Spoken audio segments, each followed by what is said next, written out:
Muy buenas noches, señoras, señores. Estamos arrancando con Esto es Todo, amigos. Ustedes saben que por las próximas 2 horas las y los vamos a acompañar con cosas que tenemos preparadas para ustedes en el día de hoy. Que han pasado algunas cosas. Está con nosotros, como siempre, Irene Córdoba. ¿Qué haces, Irene? ¿Cómo estamos? Pero ¿qué tal? Buenas noches, Lucho. Bien. Bien, che. Bien. No nos podemos quejar. No, hoy fue un lindo día. Estamos rascando ya el fondo de la olla del día. Sí. Son cosas que pasan. Y ahí en ese fondo de la olla lo veo a él, al señor Carlos Barragán. ¿Cómo está, Carlos? Muy buenas noches, bienvenidos y bienvenidas. Ahí está, ahí se te escuchó. Sí. Muy buenas noches. Toma 2, vamos con otra. Sí, ahí va. 1, 2, 3. Buenas noches. Había sido mucho más amable Me con la toma 1. hicieron una toma más corta. Sí, más cortito todo. Hoy probé venir prácticamente en ayunas. Sí. Vamos a ver cómo me va. Vas a sufrir. No se me acerquen porque puedo morder. ¿Cuántas horas llevamos de...? Y van como 6 horas. Está en ayunas mal. Y encima 6 horas sin probar bocado. Encima tenemos que resetear ahora computadoras y cosas por el estilo, ¿viste? Entonces nos quedamos en silencio de cortinas. Sí. Bueno, para. Sí.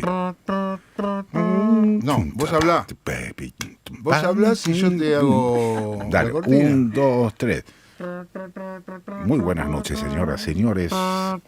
Esto es todo, amigos. No, pero no te sale, Carlos, te sale como una trompeta y es una armónica, ¿viste? No, la armónica. Sí, no es muy difícil. ¿Cómo suena la armónica con la Sí, voz? es rara la armónica. Porque tiene Es de lengüeta. quintas. ¿Tiene quinta? Sí, tiene quintas. No quintas así de plantas, sino lindo. quintas. Qué lindo.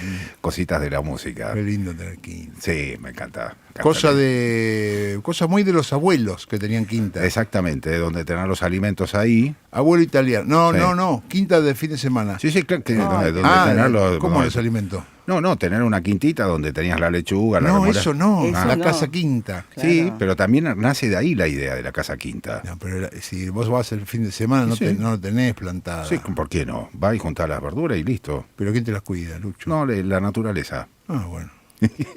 Bueno, tengamos una quinta. ¿Sabés que una que cosa se que críen solo los tomates. Hay un dato que es muy impactante sobre eso de las quintas, que tiene que ver con lo que pasó en estos últimos 20 años, 25 años, que es que antes cualquier campo, sea el que sea, del tamaño que sea, tenía un espacio que funcionaba como casco, ¿viste? Claro. Donde estaban los caseros, había árboles, el mayordomo, había un galpón, otro galpón, no sé qué, ¿viste? La toma de agua o la perforación de agua. El molino, las gallinas, los chanchitos, el asador. en fin, toda esa estructura que era de cuidado del lugar, pero que a la vez tenía un desarrollo propio para el sustento de esa gente que vivía ahí, ¿no? Eso, Sí. por supuesto, generaba biodiversidad cosas. Claro, los gauchos se reproducían. Claro. No me refería a eso. No a esa divorcio. Salías a la mañana y Sí. tirabas maíz a los gauchos. No me refería a eso. Bueno, Sino galletitas. se reproducía, digamos, había un ecosistema bastante estable, Ajá. estabilizado por esa cantidad de cosas que pasaban ahí, que eran las sombras, las gramíneas, bueno, todo lo que ocurre en cualquier lugar de esta naturaleza. Ahora, ¿qué pasó? Cuando vienen los cultivos extensivos, la invasión, vamos a llamarlo así, la invasión de la soja o el monocultivo, esos espacios que a lo mejor ocupaban 1 hectárea y que estaban en el medio del rodamiento de las maquinarias, desaparecieron. Los levantaron.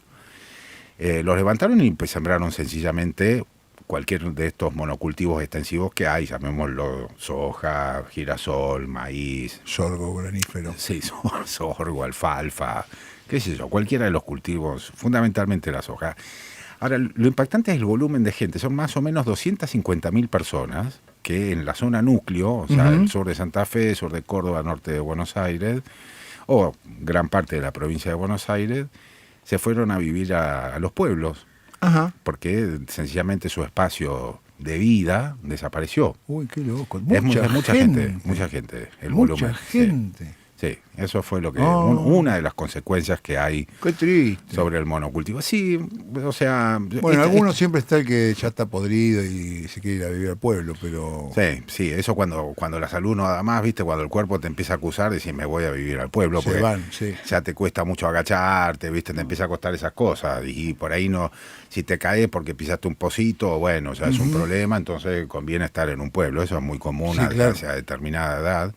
En algunos lugares que nosotros frecuentamos en algún momento, Barragán, en la provincia de Neuquén, que también tiene esa lógica, no solamente en la provincia de Neuquén, en distintos lugares de la cordillera, con la gente mayor que vive en la montaña, de pronto hay lugares en los cuales se arman alojamientos temporarios para gente mayor para que en el invierno puedan estar en un lugar... Mira. Sí, muy impactante también. El verano sí se la pasa en la montaña. El verano no hay problema. Porque, y bajan... Sí. En el invierno. Claro, porque la nieve es muy hostil, ¿viste? ¿Es lo que se llama la invernada? ¿O la veraneada? Pero la veranada, pero eso tiene que ver con los animales, no con la gente. Ok. Sí. Invernada y veranada son desplazamientos, por eso son transhumantes, digamos. Casi todas las comunidades que trabajan transhuman más o menos eso, entre... que yo por lo menos he visto varias transhumancias. Cuando transhuman van con todo, o sea, van con los animales, pero van también con la chuchería de la casa, ¿viste? Se van y se instalan en otro lugar. Se van instalando en otro lado. Inclusive en la provincia de Neuquén hubo una experiencia súper interesante en educación para hacer una escuela transhumante. O sea que, claro, que cuando la comunidad transhumaba, digamos, de un lugar al otro, bueno, también tener la escuela en el lugar de la veranada. Claro. ¿No? Y de esa manera asegurar como... Bueno, en fin, hay todo una lógica respecto a eso que es súper interesante, porque es verdad que cuando el cacharro ya te dice, no, tenés que estar más quieto, tenés que estar más seguro. Más cerca de la farmacia. Exactamente, claro. ¿Viste? Ese tipo de cosas. ¿Sabes que me estaba acordando también de una figura que existía mucho en la época de Roca, cuando Roca hace la famosa conquista del desierto, que fue este genocidio que hizo sobre las comunidades indígenas, más allá de la expansión territorial que hubo de parte de Argentina? Había un personaje que funcionaba ahí, que para mí tiene mucho que ver con lo que está ocurriendo en estos momentos, que era el lenguaraz. El lenguaraz era un indígena que se acercaba a los regimientos y les hablaba o vos lo encontrabas mientras estabas explorando una zona, cuando encontrabas a un indígena, y ese funcionaba de lenguaraz. ¿Qué hacía el lenguaraz? Decía cualquier cosa. Te ocupaba el tiempo. Te ocupaba el tiempo y decía cualquier cosa. Entonces vos le hacías una pregunta y estaba respondiendo durante 40 minutos en formas zigzagueantes, imprecisas. Lo importante era llenar el tiempo, el espacio y hacer mucha gestualidad. Porque básicamente lo que hacía era distraer. Era esa posición, ¿no? La de distraer, o sea, la de ocupar el Winca iba y lo tomaba como un informante y le preguntaban, ¿qué onda cosas, acá? Claro. ¿Dónde están? ¿A dónde fueron? Y el chabón batateaba. Claro, esa era una forma de defenderse que tenían. Claro. En relación con el tiempo. Entonces, hacía esta... Y hoy cuando venía para acá digo, puta, estamos en ese momento también, ¿no? Está lleno de enguaraces dando vueltas, que lo único que hacen es ocupar un tiempo, pero que no están diciendo nada. Claro. No ocurre nada, no están dando ninguna clave, ninguna indicación, ninguna cosa. Inclusive pueden hasta mentir, pueden decirte que el arroyo o el agua que vos querés tomar está para el este y en realidad el agua estaba para el oeste. O sea, puede haber eso, claro, en el orden en el ordenamiento del lenguaraz sobre qué decir y qué no decir. Y eso, por ejemplo, se nota acá en Argentina sobre lo que pasó con los lenguaraces de Wall Street durante la previa a la elección, que salieron a decir, tenemos 20.000 millones más, ya vamos con la guita, ya estamos, te compramos, te vendemos, te compramos, y ocupaban el espacio de, bueno, esto no estamos frente a una crisis macroeconómica porque hay miles de millones de dólares que los banqueros quieren invertir, son lenguaraces que salieron a ocupar el espacio diciendo esto, que era mentira además. No estaba ahí el agua, estaba en otro lado el agua. Lo que hicieron fue un negocio que calcula, las cuentas más rigurosas calculan que para el secretario del Tesoro norteamericano se ganó 80 millones de dólares con este método lenguaraz. Que te voy a dar, y nos la dieron, pero en otro lado, ¿no? En otro lugar. Así que lo único que quedó de aquello fueron 5.000 millones de dólares que aparentemente tienen los bancos en este momento para prestarle a la República Argentina. ¿Para qué? Para pagar deuda, que es de los mismos bancos. Bueno, Lucho. Eso es un lenguará, ¿viste? ¿Cómo hacemos todo para entrar en este dispositivo en el cual una persona te presta plata para que le pagues plata? Es eso lo que va a pasar. Sí. Porque Argentina tiene ahora, en los primeros días de enero, o hasta los primeros días de enero, vencimientos casi por 5.000 millones de dólares, que son lo que le van a prestar. Y te la presta para que se la pague. Bueno, en las películas de mafiosos. Sí, hacen eso también. El mafioso te presta, después te presta, sí. después te presta, y un día no te presta. Y apareces mal. Y es verdad, pero el lenguaraz no es mafioso, ¿eh? El lenguaraz es pistola. Es otra cosa, sí. Es pistola. El mafioso medio que te espera. Te ataca, te inunda de palabras que no tienen sentido, que no hacen sentido, más que el de distraerte un poco, el de ganarte tiempo sería. Sí.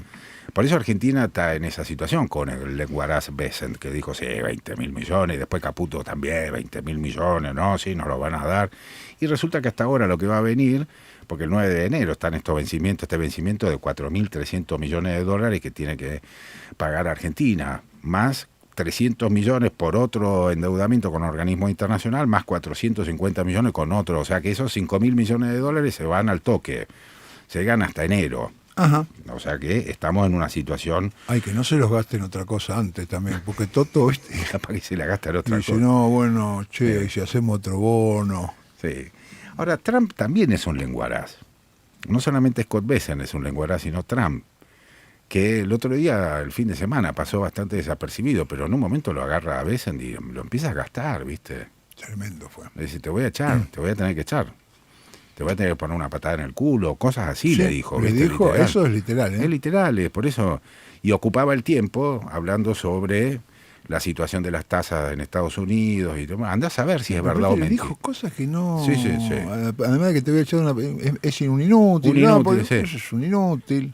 No sé, increíble. Y Milei está totalmente jugado a la relación con Scott Bessent, al que en este momento le están hablando de esa manera. Sí. Yo creo que por eso fue que no hay 20.000 millones de dólares, tal cual había prometido Scott Bessent. Porque efectivamente el lenguaraz de Trump dijo, no, este es demasiado lenguaraz, Bessent. Así que acá el jefe de los lenguaraces soy yo. Claro. De manera que el lugar lo voy a ocupar yo. Y estamos en esa situación, de una promesa que no se cumplió y que a cambio viene un cuarto de eso, y a cambio es para que se la lleven ellos. O sea, más o menos es el modelo que estamos viviendo, que incluye que estemos todos endeudados. Ya hay una cosa que es interesante, que es que no es un problema del país el problema de la deuda. Porque hasta ahora venía siendo un problema del país, o sea, un problema de la macroeconomía, y ahora empieza a pasar que hay una sociedad que está endeudada. Y ahí hay una diferencia muy importante sobre la percepción del modelo económico. Porque es lo mismo que está haciendo el país. El país está pidiendo deuda para poder pagar su cuenta corriente y sus deudas. ¿Sí? Y lo que estamos haciendo todos los argentinos es lo mismo. Claro. Entonces empieza a haber morosidades, gente que no puede pagar, gente que se compra algo y que la cuota se le fue a la miércoles y no la puede pagar, entonces empieza a estar endeudada y eso tiene que sacar otro crédito para pagar otro crédito y así sucesivamente. Entonces hay una dimensión doméstica de lo que significa vivir endeudado. Y esa dimensión doméstica es la que se está viendo que empieza a entender gran parte de la sociedad. Por eso, por ejemplo, se dispararon los créditos hipotecarios, curiosamente. Hay muchos más créditos hipotecarios ahora otorgados. Mira. Hay una especie de explosión, si querés, sobre el mundo de la vivienda, porque como están carísimos los alquileres, a lo mejor con la cuota que vos tenés que pagar para un crédito hipotecario es lo mismo que un alquiler, entonces estás capitalizando en vez de gastar. Claro. Y eso es una de las cosas que pasó también en el 90, esto no es ninguna novedad. En el 90 con el precio de un alquiler pagabas una cuota para comprarte una casa. Y lo mismo está ocurriendo ahora. Lo que pasa es que te dejan endeudado a 30 años. Claro. Y vas a tener que pagar todos los meses. Y esa lógica del endeudamiento es la que más interesa en este momento al mundo del neoliberalismo que están queriendo implementar. Porque era una sociedad que no tenía deuda y era un país que no tenía deuda con algunos organismos internacionales muy importantes como el Fondo Monetario Internacional, entre otros, ¿no? Quiero decir, acá hay uno de los temas fundamentales del modelo económico, que es que estemos endeudados y que uno pague por más que la inflación esté en 2%, que vos pagues todos los meses determinada cantidad de cuotas como para poder satisfacer los alimentos, los electrodomésticos, la vivienda, el auto, cualquiera de los consumos que haya. O sea, no es más un consumo que esté alejado de la posibilidad del crédito. Y eso es lo que le está pasando al país, ¿no? Una cosa muy distinta a la que pasó con el capitalismo chino, que no creció con deuda, con endeudamiento, creció con inversiones genuinas. Claro. Eso es muy distinto. ¿Viste? Son dos modelos totalmente diferenciados. Estaba leyendo recién, porque estuve hablando con el Pulpo, me contaba una cosa de China, yo le mandé otra, y hay un dato que es muy interesante. China, en 3 años, desde el año 2013 al 2016, consumió más cemento que Estados Unidos durante 100 años. ¿Qué? Mucho más cemento. En 3 años, China... O sea, creo que la cuenta era si eran 4.500 millones de toneladas, los chinos eran 6.500. No era un poquito más, era mucho más la diferencia a favor de China. Para que tengamos una idea de cómo son dos modelos de desarrollo. Uno depende de inversiones genuinas, con un control de capital del Estado, y otro depende de las competencias internas y de los créditos y de los bancos y del sistema financiero. Y pasa esto. Ahora, en China la gente no está endeudada, lo que está es haciendo pluses. Si vos tenés una jornada laboral de 8 horas, bueno, a lo mejor te quedás 3 horas más laburando y ganás más plata porque tenés ahí un plus de producción, de productividad. Claro. Eso es lo que descubrieron también en el mundo laboral los chinos, como para poder generar este fenómeno tan impactante que hay desde hace 35 años, que es que 900 millones de personas salieron de las economías primarias y de la pobreza. Hace 30 y pico de años atrás el sueldo promedio eran $100 mensuales. El sueldo no, la plata que tenían para gastar, para comer, era economía de supervivencia. ¿No? Sí. Pero bueno, los lenguaraces, y volviendo al tema de los lenguaraces, quizá el más lenguaraz de todos en este gobierno sea Adorni. Adorni llena el tiempo, Yo creo que sí. Y durante la elección de este año para ser diputado por la ciudad de Buenos Aires, en realidad legislador por la ciudad de Buenos Aires, vino diciendo, pero que de ninguna manera es una testimonial, esto es una aberración decirme que es una candidatura testimonial, y finalmente es una candidatura testimonial, porque no asumió, hoy renunció al cargo de legislador. Y además es un mentiroso. Sí, mentiroso, pero... Y además, ¿sabés qué dijo? No, Carlos, no le digas eso, porque él dijo, no soy mentiroso porque yo no sabía lo que me iba a pasar. Entonces es un estúpido. No, tampoco. Peor, quédate con mentiroso. Vamos a decirle lenguaraz. No, lenguaraz es suave también. Sí, es más, yo me acuerdo de la conferencia de prensa donde él le dijo, eso es una fake news. Y hablaba de la fake news de no sé qué, de que era periodista y atacaba a los periodistas. No te voy a responder estoy cansado de responder que voy a asumir como legislador en la ciudad de Buenos Aires, que voy a renunciar a mi cargo acá, por favor. Ahora, lo más impresionante es que los dos candidatos más fuertes que puso La Libertad Avanza a competir, que fue Santilli y Adorni, son dos testimoniales. Claro. No van a asumir ninguno de los dos sus cargos. Están los dos asumiendo ministerio. Bueno, ya asumieron el ministerio, ¿no? Uno como jefe de gabinete y el otro como ministro del Interior. Y a cargo de la banca de Adorni quedó una persona que se llama Tomás Cohen, con muy poca experiencia política. En realidad no tiene ninguna experiencia política. Bueno, Adorni tampoco la tenía. Bueno, pero había estado por lo menos un año de lenguaraz. Un año y claro, medio la experiencia política que tiene es mentir todos los días en la casa de gobierno. No, pero a Cohen no, bueno, estuvo un poquito en la Comuna 7, viste, alguna cosa por el estilo, algunas actividades barriales, cosas así. Bueno. Pero fue una testimonial. Yo no lo quiero mostrar ahora, no tenemos la compu de la radio habilitada como para que les haga escuchar los audios de Adorni hace 1 mes, 2 meses atrás, no estamos hablando de hace mucho tiempo, diciendo de ninguna manera eso es una noticia de mentira. ¿Cómo? Estoy cansado de decir que voy a asumir. No asumió. Además no puedes decir no sabía. Adorni puede decir cualquier cosa porque abre la boca para mentir. Sí. Para lo único que abre la boca, para mentir. Nunca lo escuché diciendo nada verdadero. Esto es real, Ahora, no podés decir yo no sabía, porque vos tenés un compromiso con el electorado. Cuando vos te presentás para una candidatura, para ocupar un puesto político importante, como es ser concejal o legislador acá en la ciudad de Buenos Aires, y la gente te votó, tenés que ir y poner tu cuerpito donde la ciudadanía te mandó. Sí, no, pero acá no. No, ellos no sabía qué. No, por eso no hay ningún Chabón, argumento. no sabía qué. No hay ningún argumento. Claro. El argumento es que mintió y no se hace cargo de la mentira. Ujú. ¿Viste? Por eso es un lenguaraz. Claro. Porque de última hace como un mafioso que viene y te miente de una manera más clara y vos te vas con el sabor amargo diciendo me mintió, me dijo la verdad. Pero acá mintieron claramente, tanto Santilli como él.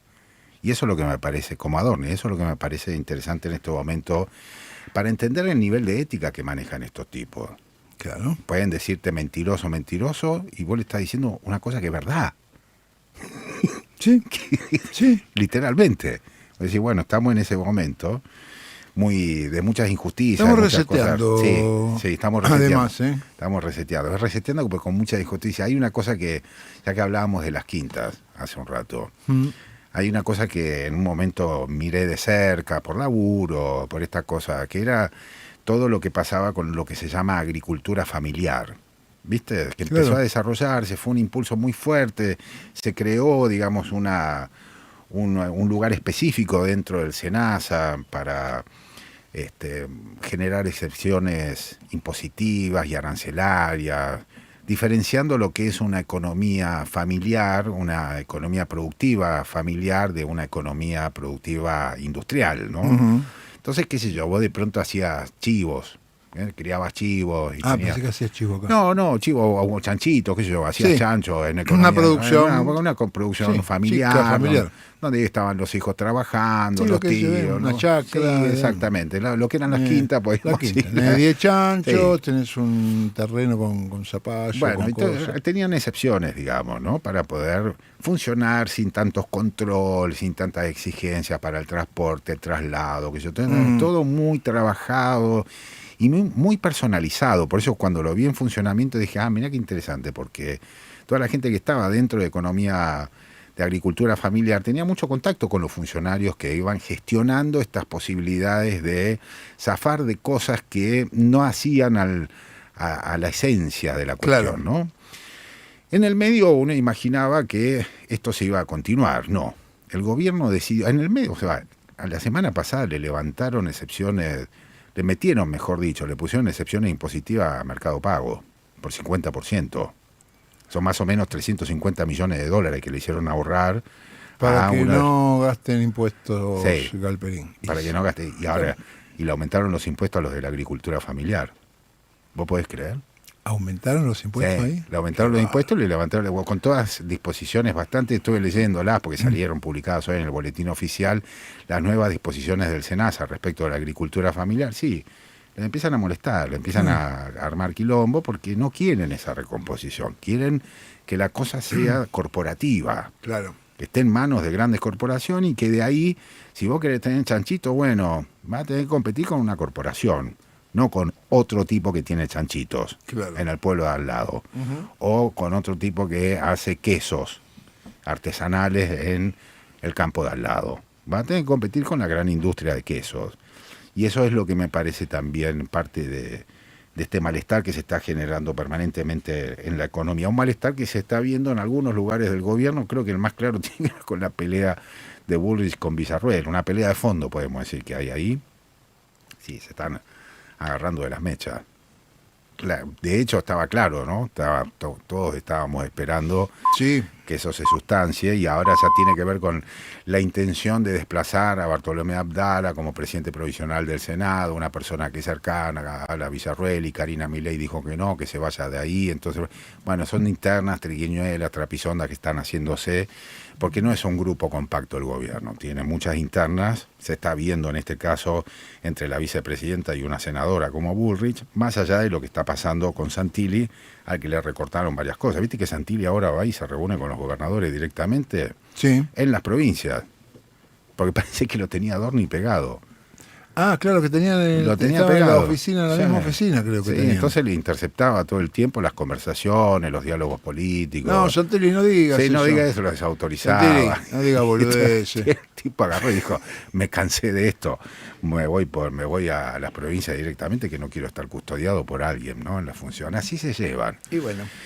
Esto fue más o menos un resumencito. Vamos a ver si podemos, no sé, anda algo por ahí, Papá Pietro, anda algo. Vamos a ver, che. Radio 10.